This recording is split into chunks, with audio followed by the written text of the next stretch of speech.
ifadah wal hath 'ala tamassuki bi kitabillah wa sunnati rasulih wa du'a ila al huda wa dalalata 'ala al khair ibtigha'a wajhillahi wa mardatihi wa qurbihi wa thawabihi subhanahu wa ta'ala wa sallallahu ala sayyidina Muhammad wa ala alihi wa sahbihi wa sallam walhamdulillahi rabbil alamin. Assalamualaikum warahmatullahi wabarakatuh. Bisanadin muttasilin ila Nabi sallallahu alaihi wasallam qala al-musannif al-habib Umar bin Muhammad bin Salim al-Hafidh hafizahullahu ta'ala wa ra'ah. Qala Rasulullah sallallahu alaihi wa alihi wa sahbihi wasallam, ahibbullaha lima yaghdukum bihi min ni'amih wa ahibbuni li hubbillah wa ahibbu ahla baiti li hubbi. Rawahu Tirmidzi. Hadis yang kelima, bagaimana baginda besar Nabi Muhammad sallallahu alaihi wa ala alihi wasallam pernah bersabda, ahibbullaha lima yaghdukum bihi min ni'amih. Rasulullah sallallahu alaihi wasallam memerintahkan kepada kita untuk sama-sama cinta kepada Allah. Apa alasan kita wajib cinta kepada Allah? Apa alasan yang disampaikan, yang dikemukakan oleh Rasulullah sehingga kita diperintah oleh beliau untuk betul-betul cinta kepada Allah? Lima yaghdukum bihi min ni'amih. Enggak ada alasan kecuali enggak kurang-kurang Allah memberikan banyak nikmat kepada kita, banyak anugerah, banyak karunia kepada kita. Wa ahibbuni li hubbillah. Enggak cukup kita hanya mengaku cinta kepada Allah atas dasar nikmat, tapi kita juga wajib cinta kepada Rasulullah sebagai alasan kalau kita cinta kepada Allah. Kita cinta kepada Allah, cinta. Apa alasan kita? Nikmat. Kita cinta kepada Allah, kita cinta kepada Rasulullah. Iya, apa alasannya? Ya saya cinta kepada Allah. Kalau Allah cinta kepada Rasulullah, ya saya wajib mencintai siapapun yang dicintai oleh Allah Subhanahu wa taala. Wa hibbu ahla baiti li hubbi. Enggak cukup hanya di situ. Kita wajib untuk cinta kepada ahlul bait, anak cucu baginda besar Nabi Muhammad sallallahu alaihi wasallam, keturunan Rasulullah sallallahu alaihi wasallam, sebagai alasan kalau kita betul-betul mengaku cinta kepada Rasulullah. Jadi ada tiga rangkai, tiga mata rantai yang tidak terpisah satu sama lain. Kapan satu pedot, maka rantai itu tidak berguna, nggak ada manfaatnya sama sekali, nggak ada nilainya sama sekali, yaitu cinta kepada Allah, cinta kepada Rasulullah, cinta kepada ahlul bait. Allah, Rasulullah, ahlul bait. Dari tiga ini yang bisa kita jumpai sekarang ada ahlul bait. Yang paling dekat dengan kita sekarang adalah ahlul bait. Jadi tangga pertama buat kita untuk mendapatkan cintanya Allah adalah cinta kepada ahlul bait. Ini tangga pertama nih. Nggak mungkin kita bisa langsung loncat cinta kepada Rasulullah tanpa kita cinta kepada anak cucu keturunan Rasulullah. Nggak mungkin, sebagaimana kita nggak mungkin langsung cinta kepada Allah tanpa didahului kita cinta kepada Rasulullah. Mustahil kita bisa cinta kepada Allah tapi tanpa melalui Rasulullah. Sama, mustahil kita ini bisa cinta kepada Rasulullah tanpa didahului, diawali dengan cinta kita kepada ahlul bait thahir, cinta kepada baginda, cinta kepada anak cucu baginda Nabi Muhammad sallallahu alaihi wasallam. Kita bahas satu-satu. Yang pertama, Rasulullah mewajibkan kepada kita untuk cinta kepada Allah. Apa alasannya? Nikmat. Nggak kurang-kurang Allah baik kepada kita, melimpahkan nikmat kepada kita. Wa asbagha alaikum ni'amahu zahiratan wa batinah. Bagaimana Allah berfirman di dalam Al-Quran, Allah menumpahkan kepada kita sedemikian banyak nikmat daripada nikmat-nikmatnya zahirah wa batinah. Mau nikmat zahir ataupun nikmat batin. Ini bagaimana Allah ciptakan kita. Bukan hanya sekedar makhluk menjadi manusia. Bayangkan kalau kita ini binatang, malaikat itu lebih mulia kita, apalagi kalau kita ternyata tercipta sebagai binatang. Kita diciptakan Tapi bukan menjadi sembarang makhluk, menjadi manusia. Menjadi manusia bukan sembarang manusia, tapi menjadi muslim. Muslim bukan sembarang muslim, tapi umat Nabi Muhammad sallallahu alaihi wasallam. Ini adalah pokok-pokok dari segala macam bentuk kenikmatan yang lain. Ini adalah nikmat Allah yang Allah berikan kepada kita daripada kenikmatan yang lain. Nikmat wujud, nikmat menjadi manusia, nikmat menjadi muslim, nikmat menjadi umat Nabi Muhammad. Ini adalah pangkal kenikmatan, paling mahalnya kenikmatan yang Allah berikan kepada kita. Dan ketahuilah, satu pun di antara 4 nikmat yang demikian mahal ini tidak pernah kita minta kepada Allah. Kita nggak pernah minta tercipta sebagai makhluk, bisa menjadi apa saja. Kita nggak pernah minta menjadi manusia, tercipta sebagai manusia. Kita nggak pernah minta menjadi muslim, Allah ciptakan kita sebagai muslim. Kita nggak pernah minta menjadi umat Nabi Muhammad, terpilih kita menjadi umat Nabi Muhammad sallallahu alaihi wasallam. Kaya itu wa ma bikum min ni'matin faminallah. Tidak ada nikmat kecuali dari Allah. Dari sekian banyak apa yang pernah kita alami daripada kenikmatan dunia sementara ini, belum kenikmatan akhirat, sebutkan satu saja nikmat itu yang bukan dari Allah. Seperti yang pernah saya sampaikan kan, kalau seandainya kita hadir di satu pengajian, ada jutaan orang, saya cuma menyampaikan satu pertanyaan. Apa? Sebutkan nikmat yang kalian yang itu bukan dari Allah. Nggak mungkin satu pun di antara jutaan orang itu ada yang mampu menjawabnya. Kenapa? Wa ma bikum min ni'matin faminallah. Tidak ada nikmat itu kecuali datangnya dari Allah Subhanahu wa taala. Menciptakan air satu tetes kita nggak bisa. Menciptakan air satu tetes. Rambut kita kapan memutih? Ciptakan bagaimana caranya rambut satu helai saja yang putih menjadi hitam. Nggak bisa ya. Nggak bisa itu. Menciptakan air kita nggak bisa, apa yang kita bisa lakukan? Nggak ada, kecuali semuanya adalah dari Allah. Yang membuat kita hidup di pagi hari bukan karena jantung kita berdetak, tapi Allah kehendaki kita bangun di keesokan harinya. Ya. Sering kan saya sampaikan bagaimana nikmatnya hidup atau bangun di pagi hari. Kalau nyenengan naik pesawat, karapan turbulensi, goyang karena berawan, itu ndredeg. Ya. Kalau ada gempa, kaki kita masih napak tanah 5 menit jantung ini rasanya copot. Lah gimana kalau gempa ada kita di dalam pesawat terbang, kaki nggak napak tanah ini, meledak, mati kita. Kalau kita gempa, naudzubillah, di muka bumi, di atas sana kita bisa cari perlindungan, bisa lari ke sana, bisa lari kemari, bisa sembunyi dan seterusnya. Tapi kalau di atas, ya Allah, 1 menit goyang nggak mandek, dredeg kita. Singkat cerita, landing, alhamdulillah mendarat. Syukur nggak kita? Syukur. Kadang-kadang mungkin sampai nangis kita. Sujud syukur, guguk-guguk kita. Kenapa? Alhamdulillah, selamat, hampir celaka, nyaris sudah. Wis, padahal nyawa masih melekat itu ketika turbulens, ketika goyang pesawat. Ketika kita tidur, nyawa sudah nggak kelet, nyawa sudah tidak ada dalam jasadnya kita, tapi nyawa kita betul-betul penuh dalam kuasanya Allah Subhanahu wa taala. Kapan bangun tidur pernah syukur kita? Ketika nyawa masih kelet, dredeg, takut. Jadi kalau ada orang takut naik pesawat, seharusnya dia lebih takut lagi untuk tidur. Kenapa? Nyawa gak balik karo loh. Kalau naik pesawat, nyawa itu masih melekat dalam jasad kita, jasmani kita. Tapi goyang dikit aja, nyawa masih melekat itu, dredeg. Wis, pucat mukanya kita, nggak duit gede, saking paniknya. Lah gimana ketika kita tidur? Subhanallah, bangun. Mana syukurnya kita? Karena itu Rasulullah menganjurkan kepada kita, alhamdulillahilladzi ahyana. Dalam loh itu kalimatnya. Segala puji bagimu ya Allah yang telah menghidupkan kami setelah engkau matikan kami. Mati memang.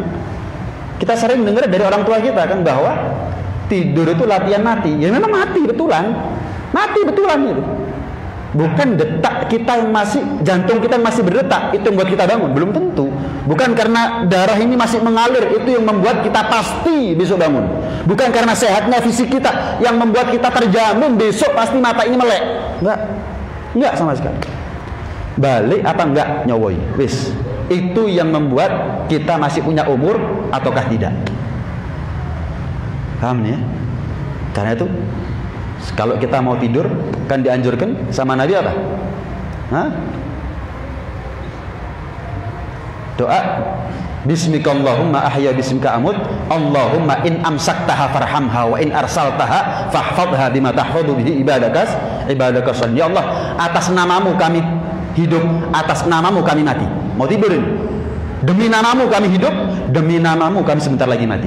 Ya Allah, jika nyawa kami, Allahumma in amsaktaha, ya Allah, jika nyawa kami, ruhnya kami, arwahnya kami Engkau tahan, farhamha ya Rabb, maka rahmati nyawanya kami ya Allah. Karena nanti kita ketika mendapatkan nikmat, na'udzubillah, mendapatkan siksa, bukan karena jasmaninya kita, tapi rohnya kita yang mendapatkan siksa atau nikmat.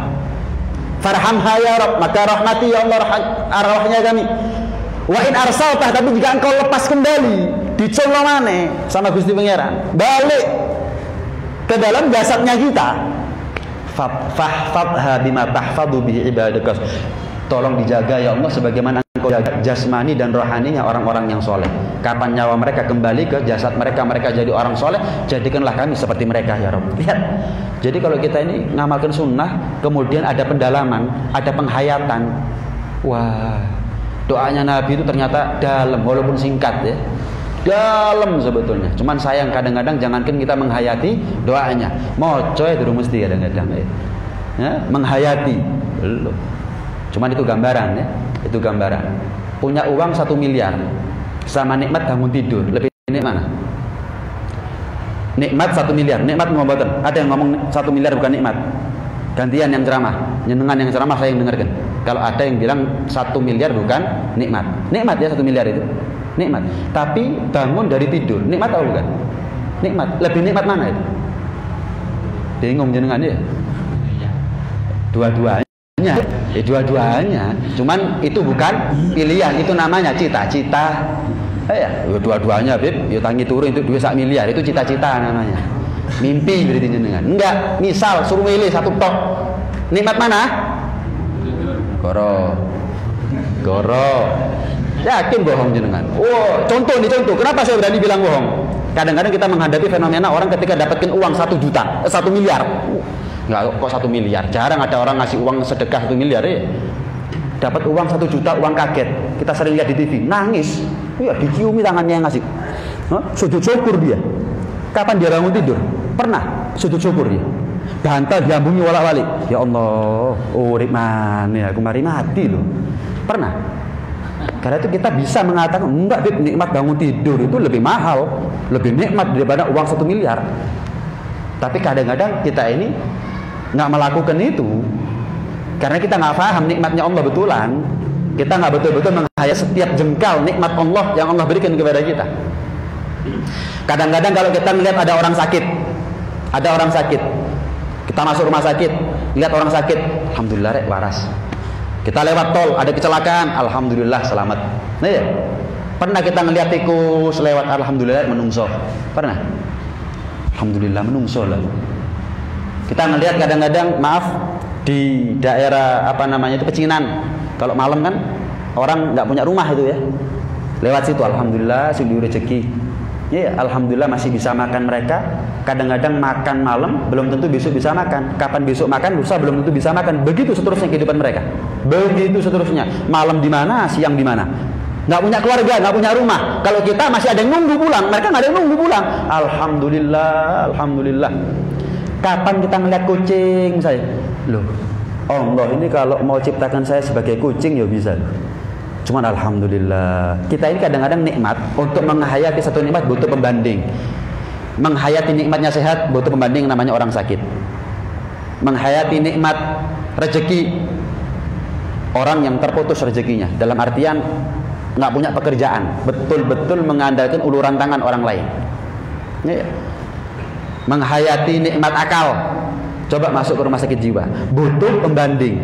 Loh, Lah setiap hari kita ngelihat tikus, ngelihat kucing, mungkin ngelihat yang lebih buruk hewan daripada itu, anjing kah, babi kah. Kenapa kita nggak jadikan itu sebagai pembanding? Lah iya, kita menungso. Kalau rezeki, iya, umur, sehat, hewan juga punya rezeki, punya umur, juga punya sehat. Tapi kita ini bukan hanya umur, bukan hanya sehat, bukan hanya rezeki, menungso. Kalau ada manusia loro, rezeki ini mampet, nggak duit dulur, itu lebih baik daripada tikus atau kucing, punya keluarga, punya anak, punya pasangan, punya rumah, rezeki, umur, sehat. Nggak, pilih jadi menungso. Kita alhamdulillah panjang umur, alhamdulillah sehat walafiat, alhamdulillah punya keluarga, alhamdulillah punya tempat tinggal. Kenapa kita nggak jadi pembanding? Ngelihat orang masuk tempat ibadahnya mereka, masuk ke gereja, masuk ke wihara, masuk ke pura, pernah nggak kita bersyukur? Alhamdulillah, alhamdulillah, muslim loh. Diwali, waduh, mending jadi tikus daripada jadi manusia tapi kafir. Mending jadi kucing daripada jadi manusia tapi kafir. Kenapa? Kucing ataupun tikus nggak jadi apa-apa nanti di akhirat kecuali jadi debu. Menungso kafir, neraka salawasi. Saya bukan hanya menjadi manusia tapi muslim. Ayo. Jadi kadang-kadang kita ini kalaupun syukur sama nikmat yang remeh kadang-kadang. Melupakan nikmat yang lebih agung untuk kita syukuri. Nah. Jelas ya? Kalau ada orang ngasih jenengan uang 1 juta, pasti jenengan iling-iling. Pasti jenengan iling-iling. Lah Allah kurang apa sama kita? Kok kadang-kadang kita sering lupa sama Allah Subhanahu wa taala. Saya ngasih uang 1 juta, wis marung gak ketemu maneh. Pasti jenengan iling sama saya. Pasti itu sudah. Lah Allah ini ngasih kita miliaran mungkin sampai sekarang. Kalau kita mau hitung. Iya. Miliaran. Tapi kok lupa kita sama Allah ya? Kok kurang ya kita dalam bersyukur kepada Allah? Nggak heran kalau Nabi Muhammad SAW karena begitu mulianya beliau merasa kurang bersyukur sehingga beliau sholat sampai kakinya bengkak. Ketika ditanya oleh Siti Aisyah radhiyallahu taala anha warḍaha, "Afalakunu 'abdan syakura?" Jawabannya, enggak, aku melakukan ini bukan karena aku berharap diampuni dosaku. Enggak, aku berharap masuk surga, bukan. Bersyukur, berterima kasih. Karena begitu mulianya Rasulullah diangkat oleh Allah, merasa kurang terus sholatnya beliau itu. Sampai bengkak itu masih merasa kurang. Ditanya, ya Rasulullah, kok cek abote, kok cek ngoyoi, kan sudah diampuni. Anda ini manusia suci, nggak ada yang masuk surga kecuali Anda yang pertama kali masuk. Lah lapo, ngapain ya Rasulullah kok sampai bengkak? Oh enggak, bukan karena surga, bukan karena ampunan Allah. Enggak. Itu sudah aku dapat. Justru aku sudah mendapatkan itu, aku bersyukur kepada Allah. Aku merasa kurang. Afala akunu 'abdan syakura. Tuh, Masya Allah. Dalam ayat yang lain Allah berfirman apa? Wa in ta'uddu ni'matallahi la tuhsuha. Kalau kita mau hitung satu saja nikmatnya Allah, nggak akan sanggup kita hitung. Berarti ada nikmat yang kita tahu, ada nikmat yang tidak kita tahu. Kan begitu ya? Ada nikmat yang kita tahu, ada nikmat yang kita nggak sadar kalau itu adalah nikmat. Baik, sekarang nikmat yang kita tahu, kita sadar itu adalah nikmat, sudah kita syukuri. Sempurna sudah. Baik ibadahnya kita. Gimana dengan nikmat yang belum kita tahu, belum kita sadari kalau ternyata itu adalah nikmat? Jelas ya? Jelas ya? Jadi kita ini ya mudah-mudahan termasuk di antara mereka wa ghalilun min ibadiyas syakur. Termasuk di antara mereka yang dikatakan oleh Allah dalam Al-Qur'an, sedikit daripada hambaku yang pandai bersyukur kepada Allah Subhanahu wa taala. Mudah-mudahan kita termasuk. Ini pentingnya pengajian agar kita selalu ingat kepada Allah. Enggak kurang-kurang ngomong ngasih kepada kita. Kadang-kadang kita ini misal, ya Allah Innova, ya Allah gak DKI, puri. Loh, lah kamu dikasih umur, dikasih kesempatan hidup, dikasih rezeki, punya anak, punya istri, selamat. Jadi kita ini minta yang kecil gak dikasih sama Allah atau belum dikasih sama Allah. Yang pasti itu ada hikmahnya, dikasih ada hikmah baiknya, gak dikasih juga ada hikmah baiknya. Nikmat yang kecil kita minta kepada Allah, gak Allah kasih. Akhirnya kita porik sama Allah, melupakan nikmat yang besar yang Allah berikan kepada kita. Gak beling-belingi wong dah. Gak mokong-mokongi menungso. Gak durhaka-durhakanya hamba ini. Minta sesuatu yang kecil, remeh, gak dikasih atau mungkin belum dikasih. Dalam ngene tok, gak kurang-kurang aku tahajud, gak kurang-kurang aku tirakat. Poso Senin Kamis uwis. bela ini hanya untuk minta satu hal. Kok nggak dikasih ya sama Allah ya? Loh, lah kamu sudah dikasih apa sama Allah? Pertanyaannya itu. Lah Allah sudah ngasih kamu apa? Dan kamu sudah balas Allah bagaimana? Lihat, kok bisa ada orang itu mempertanyakan daripada keputusannya Allah Subhanahu wa taala, padahal yang dia minta adalah hal yang remeh. Karena itu harus kita wajib untuk banyak bersyukur kepada Allah Subhanahu wa taala. Saya kasih satu amalan, beberapa amalan bahkan. Riwayat hadis ini ya, riwayat hadis, bukan saya. Rasulullah ngasih amalan. Nabi Adam alaihissalam ketika hidup di surga kan penuh akan kenikmatan ya. Kerentek apa jadi, kepingin apa ada. Ketika terusir ke muka bumi, di atas dunia, terpisah 400 tahun itu Nabi Adam dengan Siti Hawa. Nabi Adam dalam riwayat turun ada di India, sementara Siti Hawa ada di Mekah, ada di Jeddah. Baik. 400 tahun baru akhirnya ketemu. Wis hidup berumah tangga di situ. Setelah itu mulailah sibuk Nabi Adam. Iya, yang dulunya mau apa tinggal main hati, sekarang nggak bisa. Mau punya rumah, ya harus bangun. Mau makan, nanem. Kalau kita makan tinggal beli. Zaman Nabi Adam nanem. Sabar, telaten. Mau pakaian, jahit. Mau alas kaki, bikin. Nggak bisa, sampai merasa, waduh kalau begini sibuk aku dengan urusan dunia yang menjadi hajat hidupku, kurang ibadahku seperti aku ketika di surga. Fokus ibadah di surga, di dunia nggak bisa. Ya Rabb syaghaltani bikasbiyadi, ya Allah engkau telah membuat aku sibuk dengan pekerjaan tanganku. Fa'alimni syai'an fihi majamil hamd wa tasbih. Ya Allah ajarkan kepada aku satu amalan, satu bacaan, yang bacaan itu adalah merupakan majami'ul hamdi wa tasbih, kumpulan daripada segala bentuk pujian kepadamu ya Allah, pengagungan atas namamu ya Allah. Maka Allah berfirman kepada Nabi Adam, ya Adam idza asbahta faqul thalathan wa idza amsayta faqul thalathan. Pagi baca 3 kali wahai Adam, sore baca 3 kali. Apa? Alhamdulillahi rabbil alamin hamdan yuwafi ni'amahu wa yukafi'u mazidah. Baca itu 3 kali pagi, baca itu 3 kali sore. Sampai ulama mengatakan kalau ada orang nazar, demi Allah, sumpah saya, jika Allah menuruti, jika Allah mengijabah doanya saya akan memuji Allah dengan pujian yang tiada tandingan. Maka tidak ada tariqul khalas, nggak ada solusi buat dia untuk melunasi nadarnya kecuali baca alhamdulillahi rabbil alamin hamdan yuwafi ni'amahu wa yukafi'u mazidah. Baru dia lunas dari nadarnya, nggak wajib puasa. Tapi kalau dia nggak baca ini, nggak bisa. Kenapa? Ini adalah apa yang diajarkan langsung oleh Allah kepada Nabi Adam alaihissalam. Dalam satu hadis Rasulullah juga pernah bersabda, bahwa jika seorang hamba Allah membaca ya Rabbi lakal hamdu kama yanbaghi li jalali wajhika wa li 'azimi sultanik, maka bacaan ini membuat lemah, membuat nggak mampu 2 malaikat sekaligus untuk mencatat berapa banyak pahalanya. Nggak mampu malaikat. Sering kita baca ya, hafal kan ya? Nggak mampu malaikat.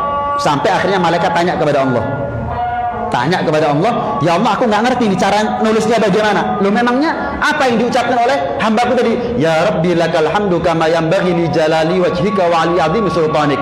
Catat sampai hambaku itu berjumpa dengan aku nanti di hari kiamat di akhirat. Catatan terus.